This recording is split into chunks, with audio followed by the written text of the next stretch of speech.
तैलाभ्यंगम वत्सरस्यैकवारं नैतस्यास्ति प्राज्यमाज्यं कथं स्यात्। अग्निष्टो मे नाधिकारी कथं स्यात् ज्योतिष्टो मे जान्तसंस्थाधिकारी।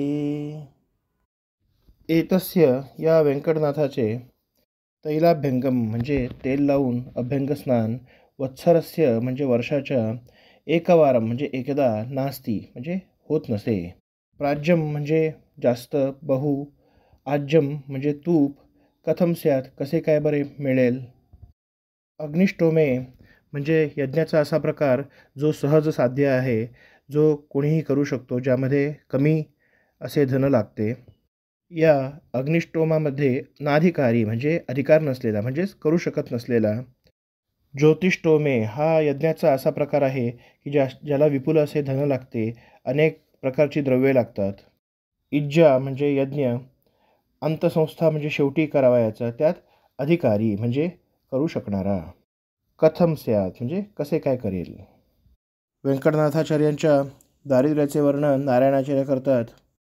वर्षाला एकदा तरी दिवाळीला तैलाभ्यंजन स्नान करावे असे शास्त्र आहे. ते न केल्यास दरिद्रता येते असे सांगतात. पण व्यंकटनाथाच्या घरी एवढे दारिद्र्य होते की वर्षाला एकदा तैलाभ्यंजन स्नान करण्या एवढे तेलही व्यंकटनाथाच्या घरी नव्हते. जर एक थेंबही तेल त्यांच्या घरी नसेल तर पुष्कळ असे तूप कुठून येणार, म्हणजे तूप तर फारची लांबची गोष्ट.